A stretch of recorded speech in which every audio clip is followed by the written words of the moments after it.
Hello, this is Henry, and I'd like to share my trades today on OKE. OKE, I saw setting up in the pre-market, so we'll back up. And we'll look here at this 5:45 a.m. candle. We'll see that OKE was putting in a level at 32.82. Again here at the 7:15 candle, and a third touch here at the 7:30 candle. And you'll see it sells off in the pre-market, gets bought up, and then sells off shortly after the open. I took an entry at 32.82 in this 9:45 candle, sold off slightly, pulled back, and then I caught the drop down here in this 10 a.m. candle. Missed the profit target down here at 42. The price went down to 41, but it reversed really, found a lot of support down here, reversed really fast. Didn't have enough time to get to my hotkeys before it was turning around, and stopped out here at the break even. This level here, I was really interested in it, and I had a pretty strong short bias on OKE this morning, so I was looking for a re-entry. You can see as it pulled back, it actually went through these levels here. If the dark blue line here on my chart is VWAP, and this light blue line is the 20 EMA.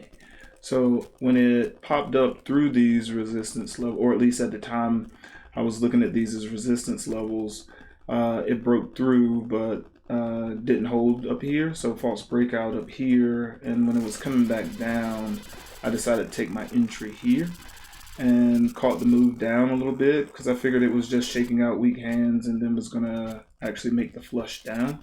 So caught it here at 33.25, and here took a partial at 2-to-1. I got a split fill, and then every 10 cents afterwards here. And you can see in this candle it reversed. I had some of my size still on. I didn't take everything off again. I was waiting for a larger move down.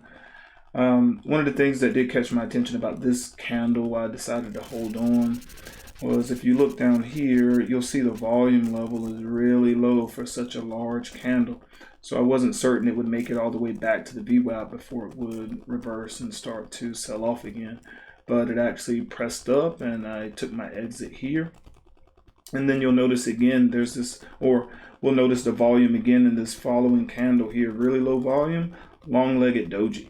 So I would definitely expect to see high or ultra high volume here if this was legitimate price action.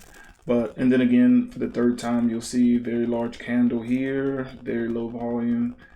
This candle here, I thought I left it alone, like I didn't call it an anomaly since it definitely had some more volume than the previous candle. But if you see this candle right here with this large lower wick, even lower volume. So watching these candles form right here, I definitely lost interest. And then you'll see later on in the day, it did sell off again. It found support at this point of control down here on the 15 and the 30, which is where it was trading around when I entered the trade. And then you'll see here on the 60-minute, this point of control has controlled the entire trading session today. And so and you see it actually came back, took a bounce off this level, this double bottom, and came up and put in a new high here. But those are my trades today on OKE. If you have any questions or feedback, feel free to leave them in the comment section. And thanks for checking out my trades, and happy trading.